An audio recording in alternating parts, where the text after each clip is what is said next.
अस्सलाम वालेकुम ji, welcome back to cricket unplugged. मेरे साथ मौजूद हैं हमारे प्यारे चमकते दमकते लाइट अच्छी लगा के बैठे हुए यासिर भाई, और तारिक भाई भी हमारे साथ आज मौजूद हैं आप लोगों की भरपूर फरमाइशों के ऊपर।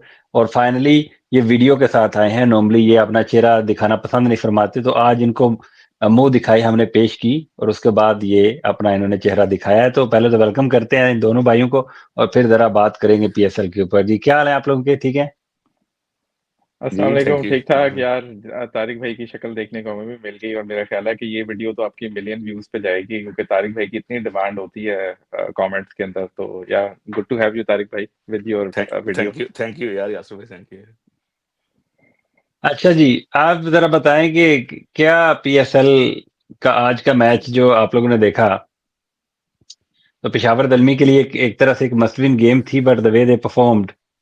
तारिक भाई, आपसे शुरू करते हैं क्योंकि आपने साइम अयूब की वजह से भी मैच देखा होगा। तो बताएं ज़रा, कैसा आपको लगा आज का मैच? ये मैंने गलत क्यों ग्राफिक्स लगाए हैं, मैंने ये लगाने थे। तो आई थिंक पेशावर दल में won the toss, they decided to bowl first on that pitch, जो कि जी, जी। पिचेस भी थोड़ी सी हमारी इस बार कदरे बेहतर लग रही हैं पाकिस्तान सुपर लीग। तो how was the game Tariq भाई ओवरऑल, अगर आप उसको ब्रीफली समराइज करना चाहें तो? यार गेम इवन जो क्वेटा की इनिंग थी, कोई फ्री फ्लुएंट नहीं थी। साउथ टू बिगिन विद बहुत ही स्लो खेले। फिन एलन ने जो उनकी जॉब है, यानी कि अगर एक ओपनर आपको देता है ना 17-18 बॉल पर 30, तो इसका मतलब है कि उसने अपनी जॉब कर दी है। तो वो पावर प्ले में तो वेरी हैंडीली प्लेस थे। लेकिन फिर उनकी वो फिन एलन आउट हुए, लेकिन रायली ने भी अच्छा नॉक खेला, लेकिन विकेटें उनकी गिरती रही। एंड साइम अयूब ने क्रूशियल विकेटें ली दो इस मैच में। तो टू मी जब उन्होंने अपनी इनिंग्स फिनिश की तो मुझे लगता था कि पार किस्म का स्कोर है इस विकेट पर, क्योंकि पिछले मैच में हमने देखा था कि लाहौर ने चेज किया था और कंफर्टेबली चेज किया था इन दी एंड। तो मुझे लगता था कि शायद ये एक पार स्कोर है और जस्ट बिलो पार, लेकिन obviously prove too much for Peshawar Zalmi chasing it down second time round. Yasir भाई, ये एक चीज मुझे ये बताएं कि ये पेशावर जल्मी क्यों, क्या मसाइल आपको नजर आते हैं ओवरऑल? मतलब आज भी देखिए, मसविन एक तरह से गेम है उनके लिए भी, क्योंकि वो अभी 5वीं पोजीशन के ऊपर इस मैच के बाद चले गए हुए हैं। तो what what do you see the problem in their team? कि बैटिंग चले, वो बॉलिंग के ऑप्शन तो कम है, लेकिन 178 in this day and age in टी20 cricket is not like unachievable total, जो कि आप चेज नहीं कर सकते हो। तो वो बैटिंग में एक तो साइम भी नहीं रन बना रहे, फिर बाबर फॉर्म में वापस आए थे, आज फिर रन नहीं बनाए। तो वो like where did you see them going wrong in this PSL and in this game as well? कि ये कोई इतना बड़ा टोटल तो नहीं था, अभी कल ही लाहौर ने इसी पिच के ऊपर चेज करके दिखाया था इनको। यार जो आज उन्होंने टॉस जीत के चेज किया है तो ऑब्वियसली मैंने जो कमेंटेटर को भी सुन रहा था तो वो कह रहे थे कि ड्यू एक्सपेक्टेड है आज, तो मतलब that was the right decision. और दूसरा ये कि हम पेशावर जल्मी को हमेशा ही as a batting team consider करते हैं, तो obviously chasing is their strong suit. तो लेकिन आज के मैच में यार एक तो जो सबसे बड़ा इशू नजर आ रहा है वो बाबर आजम की फॉर्म नजर आ रही है, क्योंकि बाबर पे बहुत हेविली रिलाई करते हैं और वो बाबर कंसिस्टेंटली हर पीएसएल सीजन के अंदर स्कोर करते रहे हैं। I think this is probably the first season again I it's still I would say कि पेशावर जल्मी जो है उनके भी 4 गेम्स पड़े हैं, तो मे बी बाबर बाकी 4 गेम्स में यू नेवर नो कि वो सेंचुरी, 1 सेंचुरी या 2 सेंचुरी स्कोर करके फिर he is among the run. लेकिन अभी जो बाहर नजर आ रहा है I think Babar Azam is struggling. Similarly Saim Ayub जो है वो इंजरी के बाद वापस आए हैं तो वो अभी तक उस तरीके से परफॉर्म नहीं कर सक रहे।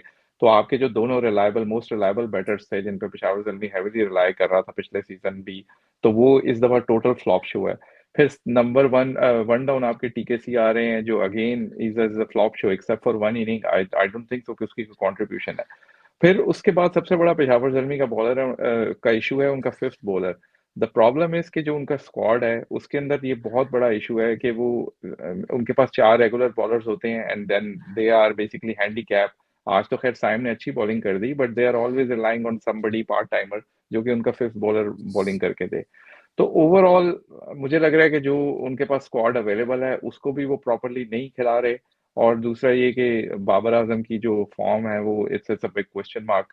तो ओवरऑल बहुत से फैक्टर्स हैं यार, और फिर सिमिलरली साइम अयूब भी फायर फायर फायर नहीं कर रहे उस तरीके से। तो पेशावर जल्मी जो कि हम लोग हर सीजन के अंदर ही प्लेऑफ्स के लिए क्वालिफाई करते रहे हैं, तो आई थिंक दिस सीजन काफी मुश्किल लग रहा है उनका। अभी तो उनकी थोड़ी सी किस्मत अच्छी है कि Multan is not performing up to their level, वरना शायद वो बॉटम के ऊपर होते पेशावर जर्मी वाले।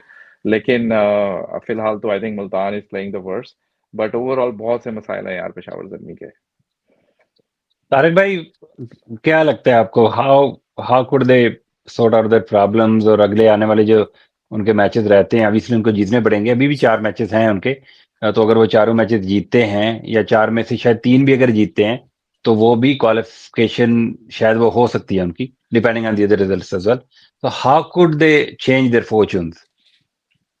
यार मैं पहले तो आज के मैच पर ना एक मैं कमेंट करना चाहूंगा कि ये आप देखें कोयटा का, अगर आप स्कोर कार्ड देखें तो 30s इनकी आई है, किसी भी बंदे ने कन्वर्ट नहीं किया। तो ये एक मैसेज होना चाहिए था पेशावर का कि अगर आपका एक बैट्समैन इधर 60-70 करेगा ना, तो will go long way towards winning the game, ठीक है। लेकिन इनका प्रॉब्लम वही है कि वो मैं हमेशा कहता हूँ यार कि एक मैंने पैटर्न देखा है कि टीमें instead of winning the game in first 6 overs वो दे लूज द गेम। अब प्रॉब्लम ये है कि साइम और बाबर आउट हो गए। मुझे लगता है कि इनको चाहिए था कि समटाइम्स ना आपको फ्लेक्सिबल होना पड़ता है। ये हुसैन तलत एक प्रूवन डोमेस्टिक परफॉर्मर आपके पास मौजूद है। आज केस था कि नंबर 4 पर आप उसे भेजते, क्योंकि when you chasing 178 179 to win, तो अगर आप 10 ओवर्स में आपके 70 है ना और आपके 3 आउट है, स्टिल इन द गेम। लेकिन अगर 70 पर आपके 5 आउट है ना, तो फिर गेम तो जा चुकी है। तो इनका बैटिंग ऑर्डर का भी मुझे मुझे इशू लग रहा है। और Saim no doubt a wonderful talent, मैं तो उसका बहुत बड़ा फैन हूँ and most of us are. लेकिन आपको एक वो प्रॉब्लम नजर आ रही है कि बाबर के रन्स भी नहीं आ रहे साइम के। तो यार कोई चेंज करके देख लो कि इनमें से एक 3 पर चला जाए या 4 पर चला जाए, थोड़ा सा वो चेंज करो। और दूसरा, मैं तो केस बनाऊंगा हुसैन तलत का कि आप उसे प्रमोट करो इस बैटिंग ऑर्डर में थोड़ा आगे, ताकि थोड़ी सी वो गेम चला सके। इनका मुझे प्रॉब्लम ये लगता है कि इनकी बैटिंग, क्योंकि टॉप ऑर्डर फॉर्म नहीं कर रहा, बिल्कुल फायर नहीं कर रहा, परफॉर्म नहीं कर रहा। तो मिडल ऑर्डर पर बहुत ज्यादा प्रेशर आता जा रहा है। और बॉलिंग का यासिर भाई ने बिल्कुल ठीक पॉइंट आउट किया कि even though Saim bold well today, लेकिन they are a bowler short, ठीक है। और आज अली रजा का भी दिन अच्छा नहीं गुजरा, which can happen to any bowler and for a young bowler, यानी कि खराब दिन तो किसी का भी हो सकता है। लेकिन इनके बॉलिंग के भी मिसाइल हैं। अब वही जो आपने कहा कि गोइंग फॉरवर्ड वो क्या कर सकते हैं, तो वो यही कर सकते हैं कि आप 5 गेम्स के बाद अपना ओपनिंग पेयर जो है ना उसको थोड़ा-सा शफल करो। आपके पास मिच ओवन एक है कि वो अगर टॉप ऑफ द ऑर्डर आएगा, ओपन करेगा ना विद साइम और बाबर, तो वो विदाउट एनी बैगेज खेलेगा, फ्रीली खेलेगा एंड देन एट नंबर 3 और 4 Babar can basically carry the game forward अपने अंदाज से वो। तो वो इनको चेंज करनी पड़ेगी। बाकी यार थोड़ा-सा ना आपको पेशेंस भी चाहिए होता है। ये जो इन्होंने सुफियान वकीम को ड्रॉप किया ना after couple of bad game तो टी20 में यार किसी की भी हो जाती है। 40-45 रन इन 4 ओवर स्पेल, ये तो आजकल एक पार परफॉर्मेंस है ऑन अ बैटिंग डे। तो वो उसका भी इन्होंने अपना जो इनका पोटेंशियल ट्रम्प कार्ड था उसका इन्होंने कॉन्फिडेंस जो है ना वो शैटर किया है किस्म से, और आज वो नजर आया है Sufiyan, because Sufiyan could have been their trump card in their bowling. तो वो इनकी सिलेक्शन भी इनकंसिस्टेंट है, ठीक है। और फिर इनका बैटिंग ऑर्डर के मुझे मसाइल लग रहे हैं going forward. And then again वो जो गेम एक जीते थे जिनमें इनके पूरे मिडल ऑर्डर ने फायर किया था फ्रॉम 3 टू नंबर 6, वो भी प्रॉब्लम है कि आप देखें Abdul Samad came into the PSL with high hopes, played a wonderful knock, लेकिन उसके बाद उसकी परफॉर्मेंस भी नहीं आई। तो टू मी टूर्नामेंट से बाहर नहीं है अभी, they still in A position कि they can qualify for the next round, because बाकी टीमें इनकंसिस्टेंट है। आप कराची का देखें, 1 विन 1 डिफीट, उनका ये पूरे टूर्नामेंट में यही ट्रैक चल रहा है।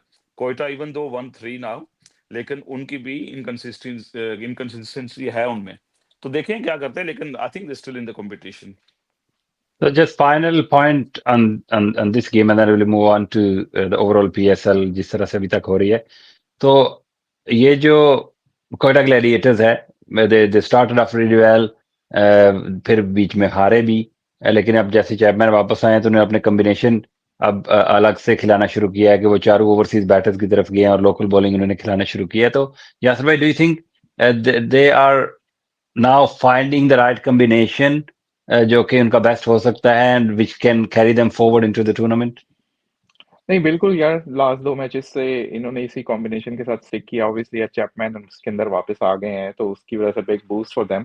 तो मुझे लग रहा है कि यही इनका बेस्ट कॉम्बिनेशन है। Especially Khurram Shahzad is bowling phenomenally well. I know कि आज जो फ़हीम अशरफ है उन्होंने 5 विकेट्स लिए हैं, लेकिन खुर्रम शहजाद वो स्पॉट ऑन, आई थिंक उसने 3 ओवर्स में शायद 1 मेडन किया है और 9 रन्स के करीब दिए हैं।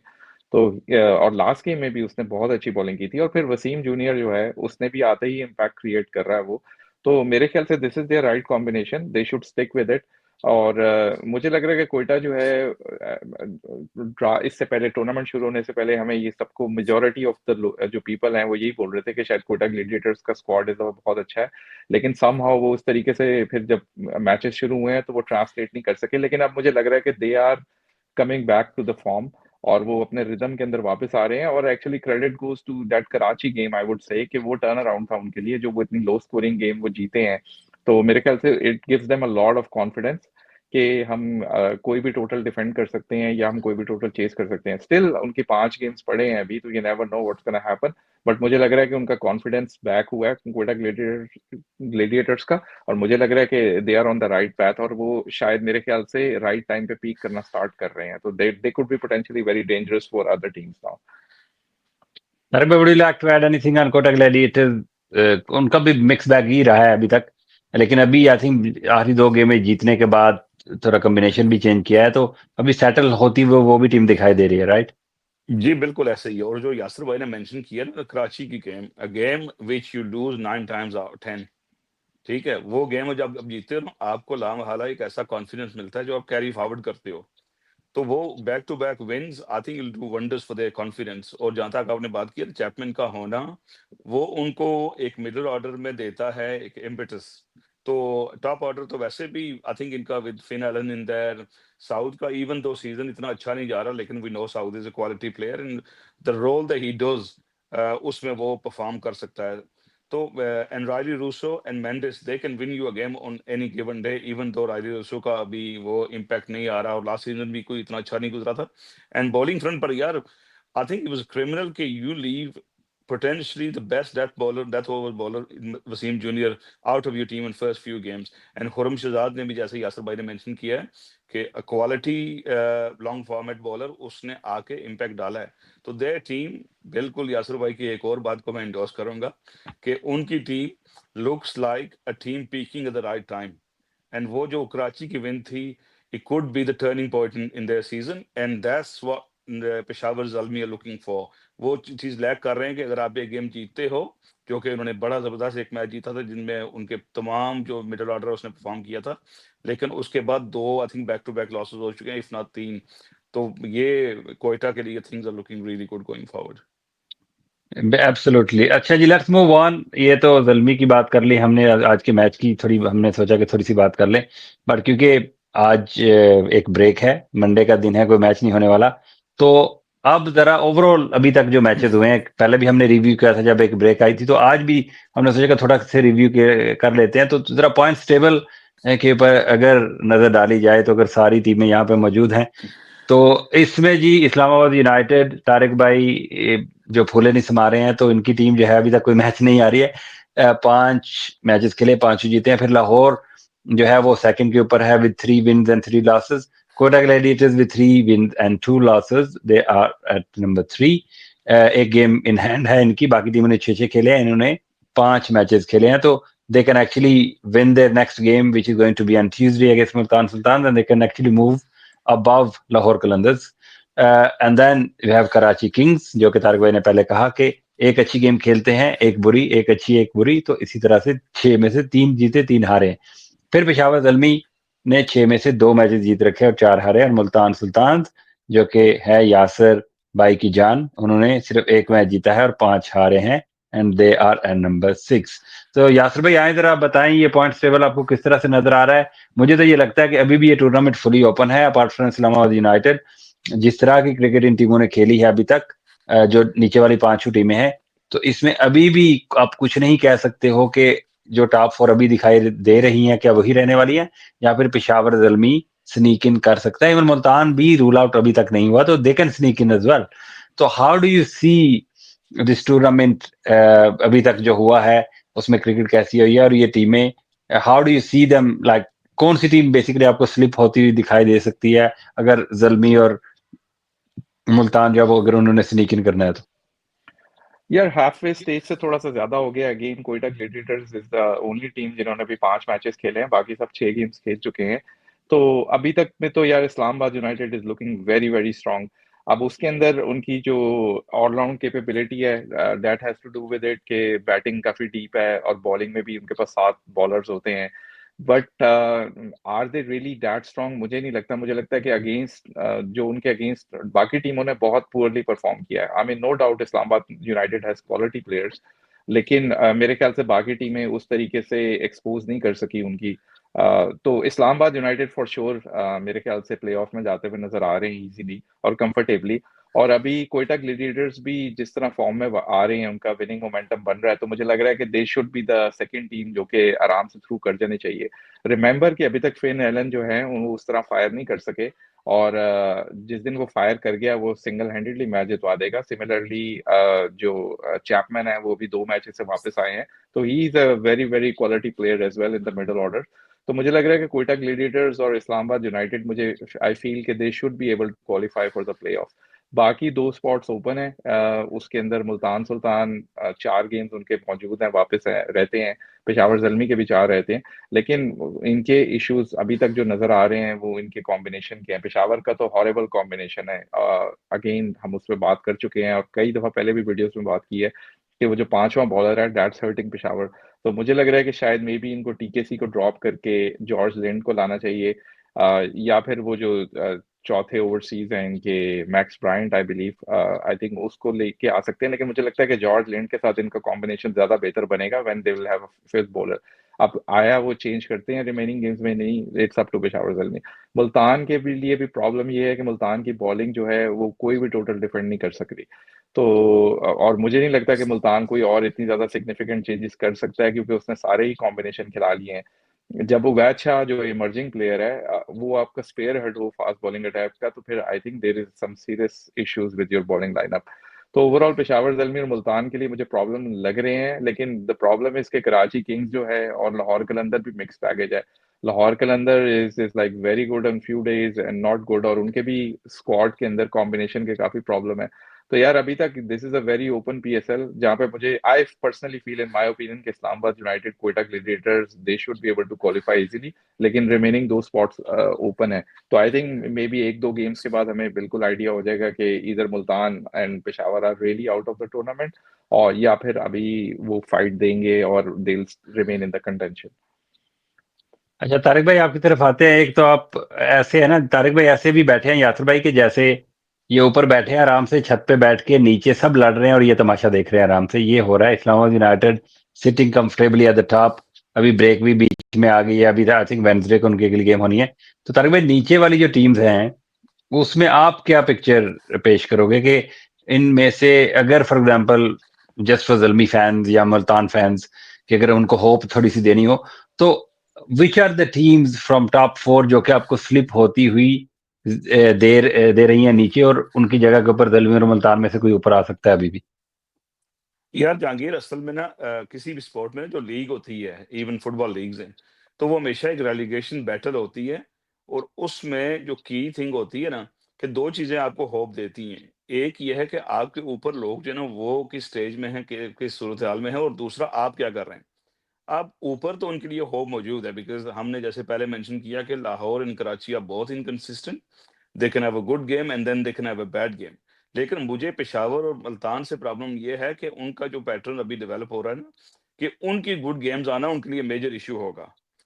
वो अगर अपनी गेम्स जीतते हैं तो then they have a great chance, because ऊपर वाली टीम्स इनकंसिस्टेंट है। मैं यासर भाई की बात से एग्री करता हूँ। मैंने टूर्नामेंट के स्टार्ट से पहले मेरी प्रेडिक्शंस बड़ी क्रिकेट में खराब चल रही हैं, लेकिन मैंने इस्लामाबाद और कोयटा को फाइनल में रखा था, and I stick by that. लेकिन मुल्तान का यासिर भाई ने अभी कहा, मुल्तान के पास रियलिस्टिक चांस तो है, बिकॉज आपके पास 4 गेम्स बची हैं। एंड टू मी एक टीम शायद 8 पॉइंट्स के साथ भी क्वालिफाई कर जाए, वो और बाकी जो है ना वो 10 से ऊपर होंगी। लेकिन 8 पर क्वालिफाई करने के लिए आपको चाहिए होगा कि 2 टीमें टोटली डोमिनेट करें, और फिर जो बाकी 4 टीमें उनके दरमियान एक जो है वो एक रेसलिंग मैच हो, तो फिर 8 पॉइंट्स भी इनफ होंगे। लेकिन 10 आई थिंक कंफर्टेबली आपको ले जाएंगे इन द करंट सीजन। तो प्रॉब्लम वही है मुल्तान और पेशावर की, कि जो पेशावर की बॉलिंग में मुझे पोटेंशियल नजर आता है। अमीन अलजारी जोसेफ उनकी बॉलिंग अटैक में है। उनका Ali Raza emerging having a very good season. आज ये गेम उसकी खराब की है। आरिफ याकूब ने भी जितनी गेम्स खेली ही डिड परफॉर्म, लेकिन वही है कि एक बॉलर अब शॉर्ट जा रहे हो और मुझे तो उनकी बैटिंग से इशू है कि बैटिंग आपकी कंसिस्टेंटली टॉप ऑर्डर आपका मिस फायर कर रहा है। टी के सी की एक इनिंग्स आई है, बाबर की एक इनिंग्स ऑफ नोट आई है, साइम की एक हाफ डिसेंट इनिंग्स आई है इन 6 मैचेस। तो अगर आपके टॉप जो 3 या 4 हैं, उन 4 में से 3 लोग वो पूरे सीजन में एक उनकी इनिंग्स आ रही है, तो इसका मतलब है सीरियस प्रॉब्लम्स, और थोड़ा इन्हें कोई कॉम्बिनेशन वहां पर चेंज करना पड़ेगा। आज अगर मैं जिस तरह की क्रिकेट खेले ना, मैं केस हर किसी के लिए भी हो सकता है। Lahore on the day they are brilliant, full of match fitters, यानी कि Fakhar Zaman, Daryl Mitchell, even Abdullah Shafique on his day this season he's played really well, and Skandar Raza and even Sam Billings उन्होंने भी क्रूशल नॉक्स खेले हैं।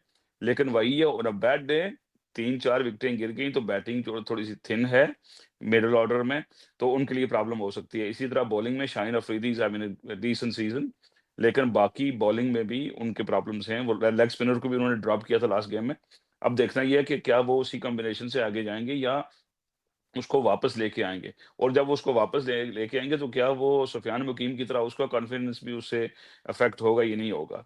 तो मुझे तो लगता है यार ये बॉटम 2 यही रहने वाली हैं, और उसका सिंपल रीजन है कि ऊपर वाले चाहे जो मर्जी करें, लेकिन for a struggling batch of teams, जो 4 टीम्स हमें नजर आ रही हैं, ये उनसे नीचे हैं, और इन्हें ओवरकम करने के लिए अपनी गेम जीतनी पड़ेंगी। और मुझे नहीं लगता कि इनमें कैपेबिलिटी, मुझे नहीं लगती कि ये 2 बैक टू बैक गेम जीत सकेंगे मुल्तान एंड पेशावर बोथ।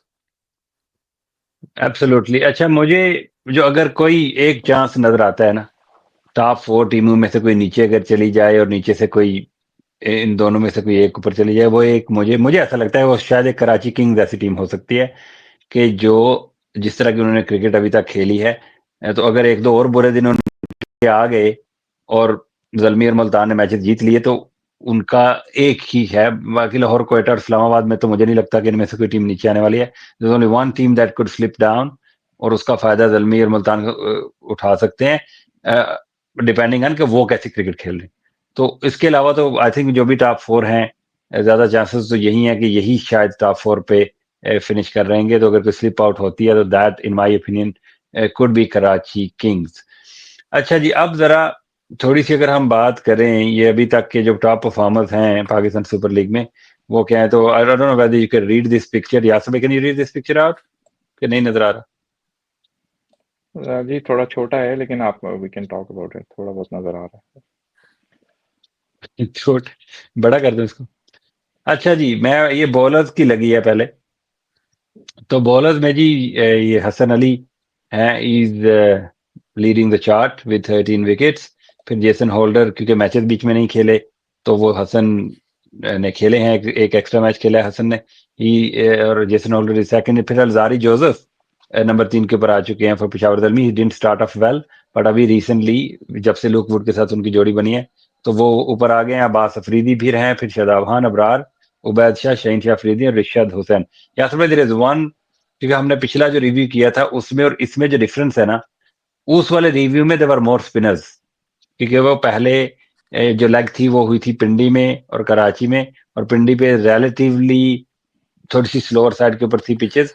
लेकिन अब जो कि कराची में बाद में जैसे पिचेस बनी या जैसे अभी लाहौर में पिचेस बन रही हैं, तो वो भी एविडेंस आपको नजर आ रहा है कि वो सीम बॉलिंग फ्रेंडली हैं, और टीमों ने स्पिनर्स जैसे उसामा मीर को ड्रॉप किया, मुल्तान वालों ने रिशद को ड्रॉप किया, लाहौर वालों ने पिछले मैच में। Even today it was all about fast bowling. Faheem Ashraf ने जिस तरह से 5 आउट किए, तो is that be due to the conditions जो कि हैं वहां पे टीम्स के सामने के, वो पिछले चार्ट में सारे स्पिनर्स डोमिनेट कर रहे थे और यहाँ फास्ट बॉलर्स आपको ज्यादा नजर आ रहे हैं। तो how good it is for PSL कि वैरायटी ऑफ पिचेस मिल रही हैं, एंड वैरायटी ऑफ बॉलर्स जो हैं वो हर एक रिव्यू के बाद डिफरेंट सेट ऑफ बॉलर जो हैं वो ऊपर आ रहे हैं। नहीं यार, to be honest very happy with this PSL. ठीक है, उस तरीके से जो कहते हैं आपके कॉन्टेस्ट वगैरह उतने वो नहीं हो रहे, एग्रेसिव नहीं हो रहे या क्लोज नहीं हो रहे, लेकिन उस पॉइंट ऑफ व्यू से अगर आप देखें तो आपको हर तरह का फ्लेवर मिल रहा है। डिफरेंट पिचेस के ऊपर आपके पास हाई स्कोरिंग गेम्स भी हुए पिंडी के अंदर शुरू के अंदर, फिर उसके बाद आपके पास लो स्कोरिंग थ्रिलर्स भी थे, स्पेशली वो जो क्वेटा वाला गेम था, that's probably the lowest ever total defended in PSL history. और सिमिलरली कल की गेम भी और आज की गेम भी 180 कल चेज हुआ, आज 180 चेज नहीं हो सका। तो I mean to be honest, I am very happy, क्योंकि that challenges all the batters, all the bowlers, कि they should be on their toes, कि हर जगह पे आपको डिफरेंट कंडीशंस मिल रहे हैं, हर ग्राउंड जो है वो डिफरेंट है, तो you need to adjust very quickly. और यू राइटली सेड कि जब हमने पहले रिव्यू किया था तो हमें लग रहा था कि स्पिनर्स ज्यादा डोमिनेट कर रहे हैं। आई think if I remember correctly, पहले टॉप 10 में 10 में से 7 स्पिनर थे अर्ली स्टेज के अंदर। लेकिन अब आप लेटली देख रहे हैं कि कई टीमें 4 फास्ट बॉलर्स के साथ भी जा रही हैं। इसका मतलब है कि वो जो ड्यू फैक्टर भी कुछ जगहों पे आ रहा है, तो उसकी वजह से टीमों को रिलाई करने पड़ रहा है अपने फास्ट बॉलर्स के ऊपर। और दूसरा ये कि bowlers like Alzarri Joseph, Abbas Afridi और फिर शाहीन अफरीदी भी टू सम एक्सटेंट, इन लोगों ने भी अपनी लेंथ जो है वो अब चेंज की है। अगर आप देखें, शुरू के अंदर इनको काफी मार पड़ी थी इन बॉलर्स को, लेकिन समहाउ दे केम बैक। उन लोगों ने फिगर आउट किया कि उन्हें इन्हें इन पिचेस के ऊपर किस तरह की बॉलिंग करनी है, तो उन्होंने भी काफी इंप्रूव किया है। Luke Wood is another example, क्योंकि लूक वुड जो है उसको अर्ली स्विंग मिल रहा है, तो he is troubling all the batters. Mohammad Amir, ये सब बॉलर्स, तो मुझे लग रहा है कि फास्ट बॉलर जो हैं वो ज्यादा डोमिनेट करना शुरू कर रहे हैं। तो overall very happy with all the challenges teams are getting. और होपफुली नेक्स्ट सीजन में अगर हमारे पास 1 या 2 स्टेडियम और ऐड होते हैं, फैसलाबाद और आई बिलीव गुजरांवाला, जो शायद मेरा ख्याल है पीसीबी ने भी किया है, अगर वो भी किसी तरीके से शामिल होते हैं, तो दो pitches can provide some other challenges. तो I think after 10 years PSL जो है वो एक फ्लेवर ऐड कर रही है कि now you are not getting the same belters everywhere, you will be getting a different flavor. So hopefully this trend will continue in the next seasons as well. जी तारक भाई, क्या ट्रेंड आपको नजर आ रहा है? जो बॉलिंग चार्ट आपके सामने है, तो how how would you analyse, जैसे हसन स्पेशली व्हाट, हसन और जेसन होल्डर की अगर मैं बात करूं या अलजारी जोसेफ की, चलो टॉप 3 बॉलर्स की बात कर लूं, इन योर ओपिनियन क्या ये ऐसी अच्छी चीज कर रहे हैं जो कि बाकी बॉलर्स नहीं कर रहे, जिससे इनको विकेट्स भी मिल रही हैं, रन भी उतने नहीं दे रहे, इम्पैक्ट भी गेम में क्रिएट कर रहे हैं? तो इन योर ओपिनियन क्या सही ही ये कर रहे हैं ये 3-4 बॉलर जो हैं वो जो टॉप के ऊपर हैं? यार वही वर्ल्ड क्रिकेट के कुछ चीजें कभी भी चेंज नहीं होती। हसन का मैंने देखा है, लेंथ्स आर इमैक्युलेट, ठीक है, और जेसन होल्डर का भी वही है। विद हिज हाइट, अगर वो गोल्ड लेंथ करता है, just back of gold length करता है, तो बिकम्स डिफिकल्ट टू हिट। और जब आप डिफिकल्ट टू हिट होते हैं लास्ट गेम में, हम सबको बड़ा क्वेश्चन मार्क हमने रखा था असर अली के, वो कराची से निकलेंगे तो जैसे लास्ट ईयर मोहम्मद अली के साथ हुआ था, तो परफॉर्मेंस कैसी रहेगी। लेकिन असर अली ने तो लाहौर में जाके भी अपने पावर प्ले में 3 आउट किए, और वही था कि हिट में बॉल्स नहीं दे रहे थे, एंड जो बैटर्स जा रहे थे बैक ऑफ लेंथ को मारने के लिए, तो वो कैच हो रहे थे। आपको लगता था यार बैटर ने मिस्टेक की है, लेकिन वो मिस्टेक नहीं होती, क्योंकि आप उनको फुल हिट में बॉल नहीं देते या शॉर्ट लॉन्ग ऑप्स नहीं देते, तो फिर बैटर जाता है अटैकिंग ऑप्शन के लिए और वो विकेट देता है। टू मी लेंथ इनकी बड़ी इंपॉर्टेंट है, और थोड़ा सा न्यू बॉल के साथ वो हेल्प, थोड़ी सी जिप मिलती है। अगर स्विंग साइडवेज ना भी ना हो, तो कोई बॉल थोड़ा तेज निकलता है और कोई स्लो निकलता है। तो ये इनमें है एक चीज कि यही, I think length is the most important thing. Absolutely, you nailed it Tariq भाई। एक और बॉलर है यहाँ पे जिसकी मैं बात करना चाहूंगा, आप दोनों अगर उसके ऊपर कुछ ऐड कर सके, दैट इज उबैद शाह। अली रजा भी हैं, बेसिकली दोनों हैं। अली रजा नंबर 10 के ऊपर हैं और उबैद शाह इज एट 7। एक ने 9 आउट किए हैं, दूसरे ने 8 आउट किए हैं। अगेन यासिर भाई, जैसे तारिक भाई ने कहा ना, एक की जो चीज नजर आ रही है ना इन बॉलर की सक्सेस की, that is the length and their consistency to hit that length over and over and over again. Especially Ubaid Shah ने जिस तरह की बॉलिंग की है ना, पिछला सीजन अच्छा नहीं गया था, अंडर 19 से फौरन आगे पाकिस्तान सुपर लीग में खेले थे, लेकिन इस साल पहला मैच उनको नहीं मिला था, शायद अजीज खेले थे और बाद में ये आए थे। तो he is the only bowler in Mumtaz Sultan team कि जो लग रहा है कि वाकई क्वालिटी बॉलर है। और उसकी जो कंट्रोल अगर आप देखें, और एरियाज, अगर उसका पिच मैप हमारे पास नहीं है, लेकिन अगर आप देखें ना, तो वो जो आइडियल एक नैगिंग लेंथ जिसको बोला जाता है, टॉप ऑफ हाफ के ऊपर जो फिनिश जाके बॉल करती है, जस्ट गुड लेंथ और short of length with that immaculate control, and then is using his bouncer really well. And जब वो later half of the innings में आता है डेथ ओवर करने के लिए, तो उसके चेंजअप्स भी बड़े इफेक्टिव हैं। तो how how do you see Ubaid Shah? फिर तारिक भाई से मैं अली रजा का पूछ लूंगा। तो उबैद शाह की बॉलिंग अभी तक आपको कैसी लगी है? पेस भी राइट अप दे रहा है, 140 प्लस के ऊपर है। तो how did you see Ubaid Shah so far in this tournament? Brilliant यार, ब्रिलियंट। नॉट ओनली कि वो मतलब ये जो आप उसकी जितनी भी तारीफ करें उतनी कम है, क्योंकि he is an emerging player. हम लोग भूल जाते हैं कि इमर्जिंग प्लेयर जो है हर टीम के अंदर, अगर आप देखें तो वो उस तरह की फैसिलिटी नहीं प्रोवाइड कर रहे जो मुल्तान सुल्तान या पेशावर ज़ल्मी को मिल रही है अली रजा की सूरत के अंदर। तो I think he is phenomenal, he is been revelation. अब होपफुली मैं उसे जिंक्स ना कर दूं अगले 4 गेम्स में, बट कंसिडरिंग के वो उसके साथ सारे एक्सपीरियंस बॉलर है, and he looks like their spearhead at this point, जो कि जब उनको विकेट की जरूरत होती है तो जो रिजवान है वो उबैद शाह को ही लेके आते हैं। चाहे वो लास्ट गेम है जिसमें आप देखें कि वो वापस लेके आए थे, और एक्चुअली उसने आते ही ब्रेक थ्रू दिए थे और they brought them back into the game. For me the fast bowler के लिए या किसी भी बॉलर्स के लिए सबसे क्रिटिकल चीज होती है कि जब उसको किसी ओवर के अंदर मार पड़े तो how he will come back. And again I think he has proven it again and again कि 2-3 मैचेस में मैंने उसको देखा है कि उसका एक ओवर अच्छा नहीं गया, but he came back really strong, और उसने या तो उसमें आके विकेट लिया है या उसने काफी ज्यादा डॉट बॉल्स किए हैं।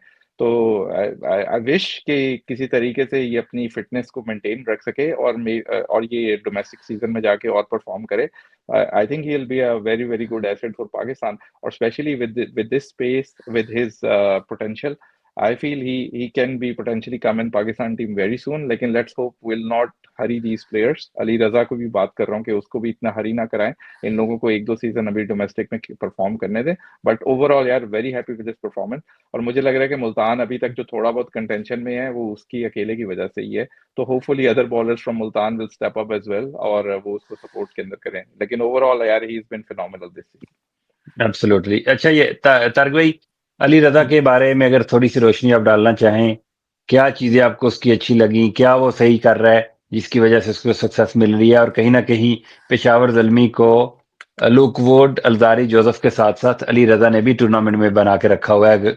उसके इम्पैक्ट आया है, वो जो 4 आउट भी किए थे, और उसके बाद ओवरऑल उसने अभी कितने आउट कर रखे हैं जी? उसने 8 आउट कर रखे हैं। तो व्हाट डिड यू सी इन अली रजा?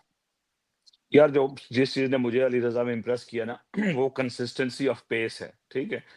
आप देखें कि इस मौसम में जहाँ पर टेम्परेचर भी थोड़ा हाई है अभी, क्योंकि पाकिस्तान में लेट अप्रैल चल रहा है, तो इवन लाहौर में भी temperature I think mid 30s में होगा। तो वहां पर कंसिस्टेंसी के साथ आप 140 मिड 140 का पेस मेंटेन करना is a big thing for such a young kid. और दूसरा, आज तो गेम खराब गुजरी है, लेकिन अली रजा का मैंने देखा है, वही जो मैंने पहले लेंथ का बोला था ना, वो तो है ही है, उसकी लेंथ अच्छी है। दूसरा, वो विकेट टू विकेट बॉल करता है। आप देखें कि उसकी विकेट्स आप देखेंगे ना, इज बीन हिटिंग स्टंप्स और लेग बिफोर। वो क्या, उससे क्या होता है कि आप बैटर को रूम नहीं दे रहे खेलने के लिए। तो ये आई थिंक अली रजा की भी मुझे pace and then his direction, वो उसकी बड़ी जबरदस्त रही है इस टूर्नामेंट में। और अगर वो, जैसे यासर भाई ने कहा कि ये बहुत, I mean most people might not be aware कि जितना थोड़ी सी अली रजा ने फर्स्ट क्लास क्रिकेट खेली है, very good record, 6 matches I think खेले हैं, उसमें 5 विकेट हॉल्स हैं, एक 10 पर है। आप even some great fast bowlers देखेंगे फर्स्ट क्लास क्रिकेट में, उनको 25 से 30 मैचेस लगते हैं टू फाइंड देयर लेवल। मैंने कितने ग्रेट बॉलर्स देखे हैं, 25 फर्स्ट क्लास गेम्स के बाद 60-70 विकेट्स होती हैं, 30s में एवरेज होती है। इसकी आई थिंक अर्ली 20s में एवरेज है। And same is the case with Ubaid Shah कि 11 मैचेस में 50 प्लस फर्स्ट क्लास विकेट्स हैं, again average in high, I mean in low 20s, and very good strike rate and 5 wicket hauls in there as well. तो दोनों लड़कों का मुझे काफी similarity भी नजर आती है, गुड लेंथ हिट करते हैं, हैवी बॉल करते हैं। अली रजा का मैंने देखा यार कि वो बैट को काफी ऊपर स्प्लाइस पर आकर लगता है बॉल उसका, which is a good sign. And जो एक मुझे पता है कि यासर भाई कवर कर चुके हैं उबैद को, जो उबैद ने कल स्पेल किया था ना, Abdullah Shafique. Abdullah Shafique is technically a very crack batsman, test level पर सक्सेस आ चुकी है, इज प्रूवन है, test level he has nothing to prove. उसने उसको प्रॉपर सेटअप किया, बाउंसर्स किए, अनकंफर्टेबल किया, एंड देन वो जिसे कहते हैं ना 3 कार्ड ट्रिक के, उसने फिर आउटसाइड ऑफ स्टंप उसे फ्लोटी एक डिलीवरी दी और वो निक करके चलते बने। इससे क्या प्रूव होता है कि he has good head on his shoulders. तो यार लाइक यासर भाई I said, both these are huge potential assets for Pakistan, and let's see and let's hope that they fulfill their potential. Absolutely, very very well explained Tariq भाई। अच्छा जी, अब जरा चलते हैं, एक सवाल मेरे दिन में था, मुझे भूल गया, तो अगर याद आया दोबारा कर लूंगा। Let's move on to batting. Batting में अगर देखा जाए तो यासर भाई के फेवरेट मोहम्मद रिजवान साहब, उनकी टीम छेकड़ चल रही है और वो नंबर 1 पे चल रहे हैं। तो लेकिन उनके नंबर्स अच्छे हैं। ऑन अ सीरियस नोट, उन्होंने 302 रन बनाए हैं, 75 की एवरेज है और 150.25 का स्ट्राइक रेट मेंटेन करके रखा हुआ है। ये पता नहीं कैसे है, क्योंकि वो टेस्ट इनिंग्स खेलते हुए हमें रिसेंटली दिखाई दे रहे हैं, लेकिन रिस्पेक्ट टू द परफॉर्मेंसेस जो कि यहाँ पे हमें दिखाई दे रही है एटलीस्ट। फिर साहबजादा फरहान, जो कि जब हमने पिछला रिव्यू किया था तो उसमें टॉप के ऊपर थे, अब एक गेम कम उन्होंने खेल रखी है, तो he has a chance in the next game कि वो अपना फिर पहली जो पोजीशन है वो मेंटेन कर लें, या फिर वो अगर मुल्तान नहीं क्वालिफाई करता प्लेऑफ्स के लिए तो Sahibzada Farhan will get at least 2 more games. फिर जेम्स विंस कराची किंग्स की तरफ से हैं, Fakhar Zaman is there as well, Usman Khan, Mohammad Haris, Daryl Mitchell, Colin Munro, Talat Hussain Talat and Sikandar Raza. अब ये है जी, अच्छा ये इसमें ना ये एक चीज मैं देख रहा हूँ कि पिछला जो यासर भाई हमने किया था उसमें ज्यादा डोमिनेशन इस्लामाबाद यूनाइटेड की नजर आई थी, अगली सी गेम्स उस टाइम पे कम हुई थी, लेकिन वो बॉलिंग का चार्ट भी हमने देखा है और अभी ये बैटिंग का भी देखा है, तो अब थोड़ी वैरायटी है। अब डिफरेंट टीम के प्लेयर्स जो हैं वो आपको दिखाई दे रहे हैं विद टॉप परफॉर्मेंसेस। तो आप अगर बैटिंग चार्ट में देखें तो क्या की चीजें आपको लगती हैं इन प्लेयर्स की, क्या चीज ये सही कर रहे हैं कि जिसकी वजह से ये कंसिस्टेंट हैं और after 5 to 6 games that they have played ये ज्यादा रन बनाने में, और अच्छे अगर स्ट्राइक रेट्स में मैं देखूं तो 150 के नीचे सिर्फ एक बंदे का स्ट्राइक रेट है इस लिस्ट में, दैट इज हुसैन तलत। बाकी सबके 150 के ऊपर स्ट्राइक रेट हैं, जो कि इनकरेजिंग साइन है। तो क्या ऐसी अच्छी चीज कर रहे हैं ये लोग जो कि बाकी नहीं कर रहे, कि ये रन बना रहे हैं और लोग नहीं बना रहे? यार आई थिंक जो लास्ट सेंटेंस है यू नेल्ड इट, क्योंकि अगर आप गौर से देखें इसके अंदर टॉप 10 के अंदर अगर आप बैटर्स उठा लें तो इसके अंदर सिर्फ इस्लामाबाद यूनाइटेड जो है उनके सिर्फ 2 बैटर्स हैं, और कोयटा ग्लेडिएटर्स का शायद एक भी बैटर नहीं है इसके अंदर। तो इसका मतलब यही है कि वो दोनों टीमें जो हैं वो मोस्टली टीम वर्क पर रिलाई कर रही हैं, कि ठीक है साहिबजादा फरहान जो है उनकी फॉर्म लगी हुई है अच्छी, लेकिन ओवरऑल खाली इस्लामाबाद यूनाइटेड उनकी फॉर्म पे डिपेंड नहीं कर रही है अकेले में, और बाकी लोग भी उसके साथ कंट्रीब्यूशन कर रहे हैं। मुल्तान सुल्तान के भी अगर आप देखें तो मुल्तान सुल्तान के 2 प्लेयर्स हैं टॉप 10 के अंदर, उस्मान खान और मोहम्मद रिजवान। और आई थिंक यासिर खान भी इतना दूर नहीं है, वो इवन दो कि उसने सिर्फ 2 या 3 मैचेस ही खेले हैं मेरे ख्याल से। तो लेकिन प्रॉब्लम ये है कि मुल्तान सुल्तान के इवन दो के रिजवान टॉप स्कोरर है, और अगेन रिजवान और बाबर से हम लोग यूजुअली एक्सपेक्ट करते हैं कि वो टॉप रन गेटर्स होंगे पीएसएल के, लेकिन द प्रॉब्लम इज के your runs doesn't mean anything when your team is eight the bottom of the table. तो उसके अंदर मुल्तान का तो वही प्रॉब्लम आ रहा है कि उनके एक तो बॉलिंग के इश्यूज हैं बहुत ज्यादा, कि वो जितने भी रन्स बना लें तो वो उनकी बॉलिंग जो है वो पूरे करवा देती है। दूसरा ये कि शायद जिस तरह वो शेय हो पे काफी रिलाय कर रहे थे या ब्रेसवेल पे भी रिलाय कर रहे थे काफी रन्स करने के लिए, तो उस तरीके से उनके प्लेयर्स नहीं परफॉर्म कर रहे।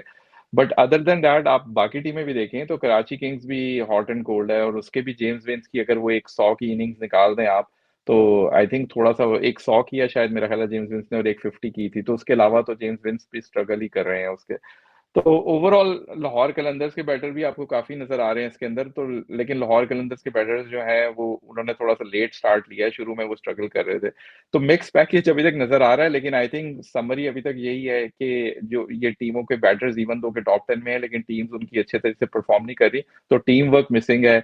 वो जो उनको सपोर्ट रोल में प्लेयर्स चाहिए वो उस तरीके से परफॉर्म नहीं कर सक रहे। वेयर एज इस्लामाबाद यूनाइटेड या कोयटा ग्लेडिएटर्स जिनके शायद एक एक कोयटा का अगेन एक भी प्लेयर नहीं है, तो लेकिन वो फिर भी एज अ टीम परफॉर्म कर रहे हैं। मेरे ख्याल से तो यही अभी तक एनालिसिस बन रहा है इसका बैटिंग और टॉप 10 का। नहीं नहीं, बिल्कुल सही कह रहे हैं। अच्छा तारिक भाई, मुझे आप ये बताएं कि ये जो स्ट्राइक रेट्स में एक शिफ्ट आया है, ओवरसीज बैटर्स तो ऑब्वियसली काफी सालों से वो एक शिफ्ट आ चुका हुआ है आईपीएल में भी, और बाकी टीमें जिस तरह की T20 क्रिकेट खेलती हैं उसमें भी, लेकिन इस बार जो पाकिस्तानी बैटर्स भी हैं, चाहे वो साहबजादा फरहान हो, फखर का भी एवरेज जो कैरियर स्ट्राइक रेट शायद 130s में ही है, बाबर रिजवान के बराबर ही है शायद, या 140 होगा ओवरऑल, मुझे अब याद नहीं है, लेकिन आई यहाँ पे थिंक 133 के करीब है फकर का शायद। हाँ, तो लाइक 130 में अगर है तो यहाँ पे क्लियर शिफ्ट आपको नजर आ रहा है। साहबजादा फरहान को देख लें, फखर को देख लें, उस्मान का तो खैर हायर हायर साइड के ऊपर होता है, इवन रिजवान का भी 150 का है। हुसैन तलत का थोड़ा कम है, शायद वो इसलिए है क्योंकि वो जो एक एक तरह से उनका रोल शायद आइडेंटिफाई किया हुआ है पेशावर दलमी ने, कि आपने वो कोलैप्स को रोकना है और मेक श्योर करना है कि आप इन हिटर्स को जो कि उनके पास हैं उनके ईदर साइड, उनको अपने राउंड खिलाओ। तो maybe that is the reason why his strike rate is a bit on the low side. But बाकी जितने भी हमारे प्लेयर्स हैं specially, what why do you think there is a shift in that? Is that because जो पिछली हमने New Zealand की series में जो एक शिफ्ट किया था अपना टेम्पलेट, और हमने कहा था कि हमने मॉडर्न क्रिकेट खेलनी है, और इस तरह से is that the reason why everybody is trying to adopt to the modern T20 cricket, जिसके हिसाब से वो बैटिंग कर रहे हैं? जहांगीर, आपको पता है ये हम बहुत ज्यादा स्पेसेस में डिबेट कर चुके हैं ओवर द इयर्स कि टैलेंट का मसला है। तो मैं हमेशा कहता हूँ कि टैलेंट तो मसला उसका है ही है, लेकिन इंटेंट का मसला है। और मैं हमेशा एक एग्जांपल देता हूँ कि जिस चीज की मार्केट में डिमांड होगी, फैक्ट्री से वही माल तैयार होके आएगा। अब आप देखें कि एक सिलेक्शन हुई है सिर्फ एक ट्रिप न्यूजीलैंड की, जिसमें क्लियरली कहा गया है कि जी हमने अटैकिंग ब्रांड ऑफ क्रिकेट खेलनी है, और आपने ऐसे ओपनर्स भी किए। अब आपको डिजायर जो रिजल्ट्स हैं वो नहीं मिले apart from one game, because एक ही गेम में परफॉर्म किया था हसन नवाज ने, एंड आई थिंक वो जो दूसरे उनके साथ ओपनर थे मोहम्मद आरिस, उन्होंने। लेकिन उससे एक मैसेज गया है डोमेस्टिक में। आप साहबजादा को देख लें, जो नेशनल T20 कप हुआ था, और इधर बिल्कुल वो अपनी जो विकेट है उसको लो वैल्यू विकेट ट्रीट करते हैं, and it goes for shots. उनकी बड़ी इनिंग्स जो आई हैं वो keep them to one side. उनकी ये जो 20s एंड 30s जो आई हैं ना, वो भी विद गुड इंटेंट आई हैं, with good strike rate I हैं। तो इससे आपको एक क्लियर पता चलता है कि जब आप एक मैसेज देंगे ना डोमेस्टिक में, तो ला महला फिर उसी के मुताबिक प्लेयर जो है ना वो एडजस्ट करने की कोशिश करेंगे। ना वेरी वेरी हेल्थी साइन। आपने वो हुसैन तलत का कहा था यार, वो बेचारा, आप देखें कि अगर 6 गेम्स खेले तो 4 में तो वो बंदा कोलैप्स के बाद आया कि 40-50 पर 4 आउट पर वो बंदा वॉक इन करता है, एंड देन लामाला आपको थोड़ा टाइम लेना पड़ता है। तो that is the reason I think even Hussain Talat can play at a decent strike rate 140 plus पर वो खेल सकते हैं। और बाकी जहां तक आपकी जो ओवरऑल लिस्ट है उसमें ऑब्वियस से नाम है रिजवान के, इवन दो नंबर्स जो है ना वो अच्छे हैं। ऑब्वियसली एक 100 भी आया था, लेकिन वो 100 एक लूजिंग कॉज में आया था। डोंट फॉरगेट कि वो easily they lost that game. तो वो थोड़ा सा उसमें कॉन्टेक्स्ट डालना बहुत जरूरी होता है। इवन जो गेम थी कल की, उसमें भी उन्होंने इन द एंड तो 48 बॉल पर 76 किया, लेकिन at one stage he was 36 of 36, which shows कि आपने जो पहले 10-12 ओवर्स थे उसको आपने सही तरह से यूटिलाइज नहीं किया, क्योंकि कल आपको 200 प्लस बनाना चाहिए था। लेकिन he is the top scorer at strike rate of 150 plus, and then you cannot really overall Multan की अगर रिजल्ट्स देखें तो उनके फैन तो कंप्लेन कर सकते हैं, लेकिन overall you can not complain. लेकिन जो मुझे इस PSL की बात अच्छी लगी है ना, वो ये लगी है कि आप जितने भी बैटर्स हैं apart from Fakhar, Babar and Saim, I think दो बड़े नाम हैं जो अभी तक इन्होंने फायर नहीं किया। बाकी आप देखें, Colin Munro 2-3 match winning knocks आ चुके हैं, जेम्स विंस एटलीस्ट 2 से 3 मैच विनिंग नॉक आए, Fakhar Zaman 2 match winning knocks आए। तो मुझे यही लगता है कि यार instead of batter scoring 400-500 run, to me वो एम्फोसिस इसी चीज पर है कि you go and play your shots. लेकिन मैं अभी भी कहता हूं कि जब आप 170 चेस कर रहे हो ना, जैसे आज पिशावर कर रहा था, this was the game to be 70 for 2 after 10 overs, and then you would have won that game. Because second half में वो बॉलिंग की क्वालिटी नहीं होती, और ना ही बॉल में वो जिप होती है। लेकिन जब आप 60 for 5 हो जाएंगे, the game's gone for you. तो right balance I think strike करना पड़ेगा, specially the teams which are struggling at the bottom. उनको मुल्तान का प्रॉब्लम हो रहा है, पेशावर को हो रहा है। Multan are not losing wickets, instead वो पहले 10 ओवर्स में बहुत ही सेफ खेल रहे हैं। Peshawar is going in the other direction and they are losing too many wickets. अच्छा, एक चीज, एक और भी यहाँ पे एक इनकरेजिंग चीज है, then I'll conclude this and move on। वो ये है कि अगर सिक्स हिटिंग एबिलिटी भी देखी जाए ना, तो हम अक्सर कहते हैं कि हमारे बैटर्स, इवन बाउंड्री हिटिंग भी, यहाँ पे अगर आप देख ले अभी तक का जो टॉप 10 है, उसमें छक्के भी ज्यादा पाकिस्तानी बैटर्स नहीं लगाए हुए हैं। हालांकि फिन एलन भी खेल रहे हैं, रायले रोसो भी खेल रहे हैं, और भी ओवरसीज काफी अच्छे बैटर हैं, डैरेल मिचेल भी हैं। तो उसमें भी अगर देखा जाए तो फखर के सबसे ज्यादा छक्के हैं इस टॉप 10 की लिस्ट में, जो कि 13 है। उसके बाद साहबजादा फरहान ने 12 छक्के लगाए हैं, फिर रिजवान और उस्मान खान दोनों ने 11-11 लगाए हुए हैं, और फिर आते हैं हमारे सिकंदर रजा जिन्होंने 11 लगाए हैं, and then you have Daryl Mitchell and Hussain Talat ने भी 8 छक्के लगाए हुए हैं भाई, और कॉलिन मनरो के साथ। तो यहाँ पे भी एक एक क्लियर थोड़ी सी डोमिनेंस नजर आ रही है पाकिस्तानी बैटर्स की, and not just about scoring more runs, but keeping a good strike rate and that six hitting ability, जो कि थोड़ी सी हमारी पिछले 1-2 सालों में कम नजर आती थी, वो यहाँ पे नजर आ रहा है कि पाकिस्तानी बैटर्स एक कंप्लीट शिफ्ट करके उन्होंने सिक्स हिटिंग एबिलिटी भी ऑब्वियसली इंप्रूव की होगी, अपनी इंटेंट को बेहतर किया होगा, तो ही यहाँ पे वो छक्कों की लिस्ट में भी इस फहरिस्त में एटलीस्ट ओवरसीज बैटर से आगे लग रहे हैं। तो यासर भाई, do you see that that is an encouraging sign for Pakistan cricket in T20 format going forward? यार definitely I think strike rates improve हुए हैं प्लेयर्स के, जिस तरह अभी हमने बात की है। और I don't know, encouraging sign, क्योंकि फखर और रिजवान तो हमारे T20 का पार्ट है ही। और I I think if I am not wrong, सबसे ज्यादा छक्के जो हैं वो शायद मोहम्मद रिजवान ने ही लगाए हुए हैं हमारी तरफ से, regardless of his strike rate and everything. लेकिन अगर आप कंपैरिजन में देखें तो मेरे ख्याल से इम्प्रूवमेंट तो हुई है स्ट्राइक रेट में। लेकिन एक डिफरेंट कंपैरिजन मैं आपको उस पॉइंट उसकी तरफ ले जाना चाहूंगा कि अगर आप देखें इस लिस्ट के अंदर, मिच ओवन जो है उसके सिर्फ 95 रन हैं और उसके 10 छक्के हैं बीच में। और सिमिलरली अगर फिन एलन जो है, फिल एलन जो है उसके भी 90 रन हैं और उसके 7 छक्के हैं बीच के अंदर। तो इसका मतलब है कि या वी और players have improve, but probably they are not to that level जहाँ पे इंटरनेशनल क्रिकेट अभी हो रही है। तो उसके अंदर हम साहिबजादा फरहान, रिजवान, फखर, ये लोग तो देख रहे हैं जो कि बड़ी देर से खेल रहे हैं। लेकिन I think I'll be encouraging अगर और नए लोग जो हैं वो भी सामने आएंगे सिक्स हिटिंग एबिलिटी में, जिस तरह अब्दुल समद है या आईसी के मोहम्मद हारिस ने इस दफा जो है वो अच्छा परफॉर्म किया है, and he also hit like 10 sixes at this point. तो लेकिन अगेन जो मैंने कंपैरिजन आपको दिया है, still I think probably that's a standard we have to reach या वी हैव टू मीट, जो कि इंटरनेशनल स्टैंडर्ड उस पॉइंट ऑफ व्यू से लग रहा है। बट अगेन मैं उस चीज को नेगेटिव में नहीं लूंगा। I still see improvement, but hopefully will get to that level इंशाल्लाह, जहाँ पे इंटरनेशनल प्लेयर्स इस टाइम पे खेल रहे हैं। एब्सोल्युटली। अच्छा जी, अब जरा बात करते हैं फाइनली 5-7 मिनट के ओवरऑल पीएसएल का स्टैंडर्ड आप लोग को कैसा लगा है?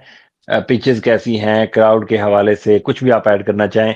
How do you, first of all तो क्या आप एंजॉय कर रहे हैं पीएसएल को? मेन ये महीना एक मेरे लिए तो एक मेला सा होता है, मैं तो बड़ा एंजॉय करता हूँ। मैं तो लाइक पाकिस्तान क्रिकेट को एक सेकंड के लिए भूल के एक महीने के लिए सिर्फ पीएसएल को एंजॉय करने की कोशिश करता हूँ, जहां पे कोई इस तरह का स्ट्रेस ना हो। तो are you enjoying the tournament and quality wise कैसा आप लोग को लग रहा है? तारिक भाई आपसे शुरू कर लेते हैं। यार बिल्कुल, I am really enjoying the tournament.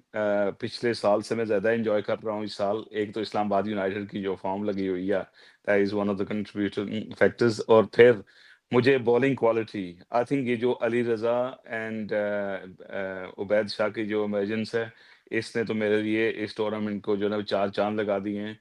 तो बिल्कुल बहुत ही मज़ा आ रहा है। और जो पिचेस जैसे आपने बात की कि वेरिएशन जो पिचेस में है ना, इवन जब यूएई में होती थी ना, तो वो पिचेस तकरीबन सिमिलर ही होती थी। एक स्टेल सा कंपटीशन होता था, low scoring game, spinners big big factor. तो अभी क्योंकि हाई स्कोरिंग गेम्स भी हुई है, हमने 227 भी चेस होते देखा है। और फिर हमने वन जो अभी 30-140 जो सेव किया है, कल डिफेंड किया है कोयटा ने, वो भी हमने देखा है। तो ये वैरायटी ऑफ विकेट्स जो ना, वो उससे टूर्नामेंट की क्वालिटी बेहतर हुई है। और ओवरसीज प्लेयर्स की quality is definitely better compare to last season. तो मैं तो बहुत एंजॉय कर रहा हूँ। बस थोड़ा-सा एक है कि जो हमारे फ्रिंज प्लेयर्स थे, जिनको हम देख रहे थे कि यार कि हमारी टी20 टीम में काफ़ी स्ट्रगल है। तो एक नए लड़के, तो जितने भी हमने पिक किए थे, by and large majority of them are having a below par season. उसमें आप सुफियान को ले लें, अब्दुल समद को आप ले लें, उसमें और भी जितने लड़के इन्होंने फास्ट बॉलर्स भी खिलाए थे, आकिफ उसमें एक नाम है, हसनैन है। तो इन लड़कों से आई होप अब जो बिज़नेस एंड कॉम्पिटिशन का शुरू हो रहा है, उसमें ये लड़के बेहतर करेंगे, तो फिर this tournament will be more enjoyable. And मुझे जो एक और चीज़ है कि जो ओवरसीज़ प्लेयर्स हैं ना, वो एक ओनरशिप ले रहे हैं अपनी टीम्स की। आप डैरेन मिचेल को देखें, किस तरह वो बंदा कंट्रीब्यूट कर रहा होता है इसमें। सॉरी यार। तारिक ओह माय भाई की गॉड! बिल्ली की भी एंट्री होगी हमारे शो में।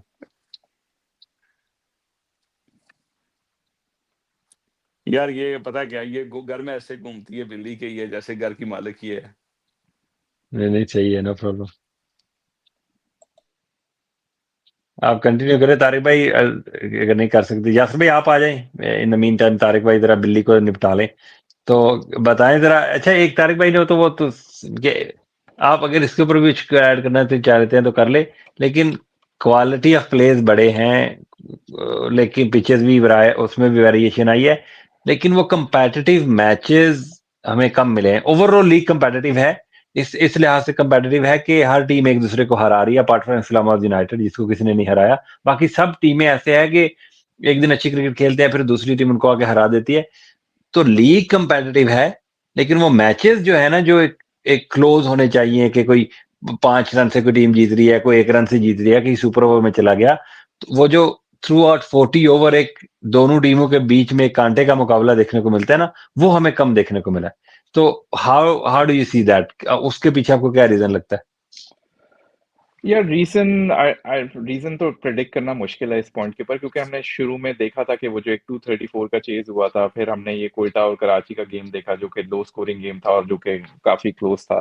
तो गेम्स ऑन एंड ऑफ मिल रहे हैं हमें, लेकिन I agree with your point कि शायद उस तरीके से जो कंपेटिटिवनेस लेवल था वो नहीं नजर आ रहा आपको मोस्ट ऑफ द मैचेस के अंदर। लेकिन आई डू एग्री कि लीग जो है वो एक्साइटिंग है काफी, स्पेशली मैं तो लास्ट 2-3 सीजन से ज्यादा एंजॉय कर रहा हूँ इस लीग को, because of the variation of pitches, because of the quality of the overseas player, and because of the quality of our players also. लेकिन one of the reason I can think about कि शायद जो matches close नहीं हो रहे वो इस वजह से भी है कि शायद ये जो एक टेम्पो चेंज किया है टीम्स के अंदर ने कि वो जरा एग्रेसिव माइंडसेट के साथ जा रहे हैं, तो उस चक्कर के अंदर चेज करने के लिए वो काफी विकेट्स जल्दी लूज कर देते हैं। तो शायद ये भी एक रीजन हो सकता है कि जब भी आप 180 या 200 का टारगेट चेस करने जा रहे होते हो तो मे बी जो माइंडसेट के अंदर आप लोगों को ये डायरेक्शन है कि शायद आपने बहुत तेज खेलना है और पावर प्ले में आपने 10 रन एन ओवर के हिसाब से या मे बी हायर स्कोर करना है। तो उस चक्कर के अंदर के वंस वो फ्लड गेट एक दफा से खुल जाता है तो वो there is no holding back to it. तो बहुत सी टीमें जो हैं वो पावर प्ले में ही ऑलमोस्ट गेम लूज कर रही हैं। तो होपफुली अभी जो रिमेनिंग मैचेस हैं जो हम कंक्लूजन की तरफ जा रहे हैं प्ले ऑफ्स के, तो उसके अंदर टीमें जो है वो रीथिंक करेंगी अपनी स्ट्रेटेजी के we need to find the right balance between the aggression and between the defence. तो maybe if we are not 80 something in the power play, but we will take like 60 for 2 और something like that, तो उसके ऊपर build करें। तो मुझे ही लग रहा है कि शायद यही रीजन है कि टीम जिस एग्रेसिव माइंडसेट के साथ खेल रही हैं वो शायद उस तरीके से पुल ऑन नहीं कर सक रही, specially when they are chasing the targets. अच्छा जी, तारक भाई, फाइनल अगर आपने बीच में कि बिल्ली ने आपको इंटरप्ट कर दिया तो आप अपना वो कंप्लीट अगर करना चाहते हैं तो कर लें। आई थिंक यासर भाई ने भी उसी को नहीं कैरी नहीं फॉरवर्ड बिल्कुल, किया था। वो यासर भाई ने कैरी फॉरवर्ड किया वही कि मैंने कहा था कि यूएई में भी मैचेस तकरीबन ना 3 ग्राउंड में सिमिलर ही होते थे, तो इधर हमें वैरायटी ऑफ वेन्यूज ने वैरायटी ऑफ क्रिकेट दी है, which is a good sign. वही जो एक नेगेटिव था कि हमारे जो यंग प्लेयर्स हैं वो जिनका पिछला सीजन अच्छा गुजरा था, जैसे Irfan Niazi had couple of good 30s and 40s last season, उनका बड़ा ब्लो पार सीजन गुजरा है। तो ये एक चीज़ है and hopefully that will change going forward. और जहाँ तक मैचेस का यार कंपेटिटिव है, और भी लीग्स हो रही हैं दुनिया में, सबको पता है, और मैचेस तरह तरह के होते हैं, वो कंपेटिटिव मैचेस अब नहीं होते। वो वही होता है कि एक टीम जो अब एक आध मैच तो हमने भी देखा है वो कोयटा और कराची का, उसके अलावा एक पैटर्न जो है ना वो सेट हो जाता है। और बाय एंड लार्ज क्रिकेट ऐसे ही हो रही है जैसे हमने जब ड्राफ्ट के बाद स्क्वाड्स देखे थे, तो जैसे हमने कम से कम मेरे ज़हन में यही था हाका एक, यानी कि पेशावर ज़ल्मी के ड्राफ्ट को हम सब ने कहा था कि इनके हम ये and they were unlucky with couple of pull outs, specially Corbin Bosch. वो क्योंकि जो बंदा आपके स्क्वाड को बैलेंस देता है, जब वो अब निकल जाता है तो उसको रिप्लेस करना बड़ा मुश्किल होता है। अब लाहौर का हमें पता था कि ड्राफ्ट अच्छा है, लेकिन लोअर मिडल ऑर्डर में एक वहाँ पर भी गैप है। इसी तरह कराची का भी हमें पता है कि लोकल कीपर ना होने की वजह से and then foreign tough heavy होने की वजह से एक जो है ना वो थोड़ा-सा वैक्यूम उनकी टीम में भी है। मुल्तान का ब मोस्ट ऑफ अस सेड कि they are the 6th team in the competition, तो वो भी उसके रीज़न्स थे, because they picked their specially their overseas David Willey and Chris Jordan जैसे जो बंदे थे, हमें पता था कि they have already played the best cricket. तो एज़ एक्सपेक्टेड पैन आउट हो रहा है, लेकिन मुझे उम्मीद है कि गोइंग फॉरवर्ड जो अभी हम देख रहे हैं कि मेजॉरिटी टीम ने 6-6 मैच खेले हैं। आई थिंक 2-2 मैचेस जब टीमें और खेलेंगी इन कोयटाज़ केस और इस्लामाबाद के 3-3, ठीक है, क्योंकि उन दोनों ने 5 खेले हैं। आई थिंक 8 मैच के बाद ये टूर्नामेंट तकरीबन पिक्चर हमारे लिए क्लियर हो जाएगी। एंड आई होप कि जब आखिरी 2-2 मैचेस रहते हों, तो उसमें एटलीस्ट कुछ ना कुछ खेलने के लिए हो, एटलीस्ट एक प्ले-ऑफ का स्पॉट जो है ना, वो आइडियली अप फॉर ग्रैब होना चाहिए with last couple of rounds of the games. अच्छा, ये फाइनली मुझे ये चीज़ बताएँ आप, ये गलत क्यों मैं लगा रहा हूँ? इसको मैं हटाऊँ ज़रा 1 सेकंड के लिए और इसको लगाऊँ। There you go. अच्छा, ये है जी पॉइंट्स टेबल, आपको उस वक़्त मुझे लेनी चाहिए थी। आपसे प्रेडिक्शन मैं इस स्टेज के ऊपर अगर लूँ कि टॉप 4 की टीमें कौन-सी रहने वाली हैं, तो वो कौन होंगी आपकी नज़र में? ये सीधा-सीधा आपने बताना है, व्हाट डू यू फील कि 4 टॉप टीमें अभी कौन होने वाली हैं, जब ये टूर्नामेंट का ग्रुप स्टेज फिनिश हो जाएगा? As we stand today. Tariq भाई से स्टार्ट कर लेते हैं। ठीक है जी, मुझसे स्टार्ट कर लें यार। मैं इस्लामाबाद तो डन एंड डस्टेड है कि वो मेरे लेवल में टॉप 2 की टीम है। आई थिंक कराची में डेविड वार्नर फैक्टर अभी आना ज़रूरी है, ठीक है? उसकी परफॉर्मेंस आएगी। तो मैं कराची को भी डेफिनिटली रख रहा हूँ एंड क्वेटा को भी रख रहा हूँ। To me competition is between Lahore and Peshawar. Peshawar को मैं रूल आउट नहीं कर रहा, लेकिन मेरे ख्याल में ऐसे ही टेबल फिनिश करेगा जैसे है। Lahore will be the 4th team to qualify. जी यासिर भाई। यार मुझे लग रहा है कि फाइनल स्पॉट जो है वो कराची और पेशावर ज़ल्मी के बीच में होगा। I probably think Karachi might go in playoffs with Peshawar Zalmi's issues, लेकिन मुझे लग रहा है कि लाहौर, कोयटा और इस्लामाबाद जो हैं उनको क्वालिफाई कर जाना चाहिए। अच्छा, मुझे भी यासिर भाई, I agree with you. I don't think Lahore को इश्यूज होने चाहिए। वही कराची और पेशावर के बीच में ही रहेगा, और दोनों ही इतनी बुरी क्रिकेट खेल रही है कि प्रेडिक्ट करना मुश्किल है कि कौन से अगले मैचेस में बुरी क्रिकेट खेलना ज्यादा दूसरे से। तो अभी एज एज इट स्टैंड्स के कराची को थोड़ा एडवांटेज है कि उनके एक गेम ज्यादा जीत रखी है। तो अगर वो 2 और गेम जीत लेते हैं अपनी 4 में से, तो वो बेहतर पोजीशन में होंगे, और जल्मी को 4 में से 3 गेम जीतना पड़ेंगे। तो एडवांटेज कराची के पास है, लेकिन अगर कोई टीम स्लिप आउट हो सकती है तो that would be Karachi Kings. अच्छा, एक और मुझे बताएं यार मैं इस यासिर पर भाई। जी जी। जहांगीर इस पर मैं एक कमेंट करना चाहूँगा। जी जी। क्योंकि अब जैसा मैंने कहा कि अब टूर्नामेंट उस स्टेज पर है जहां पर अ गुड 60 और 70 कैन विन योर गेम, ठीक है? तो मुझे लगता है कि एक चीज जो हम बोल रहे हैं वो है Kane Williamson factor. Kane Williamson proven quality है, और अगर किसी तरह से वो उनको ले आते हैं अपनी 11 में, तो he could be an insurance for them. इसकी वजह से मेरा ख्याल है कि Karachi will comfortably finish in top 4। तो इंश्योरेंस शान मसूद भी तो थी, खैर चले। अच्छा, मुझे ये बताएं, एक चीज और मुझे बता दें कि इस्लामाबाद यूनाइटेड को यासिर भाई, कोई टीम क्या हराने वाली है मैच, या फिर वो ग्रुप स्टेज में कोई भी मैच नहीं हारने वाला है? ये भी प्रेडिक्शन आप दे ही दें आज। नहीं, मुझे लगता है कि जिस तरीके से Quetta Gladiators are back on track, मुझे लग रहा है कि कोयटा ग्लेडिएटर्स उनको तंग कर सकती है, और लाहौर कलंदर्स भी इवन तंग कर सकती है। अगर इन्होंने लाहौर कलंदर्स वालों ने बॉलिंग कॉम्बिनेशन सही खिलाया उनके खिलाफ। इस्लामाबाद की टीम इवन दो कि दे वन ऑल देयर गेम्स सो फार, लेकिन मुझे लगता है कि उनके बहुत से इश्यूज हैं।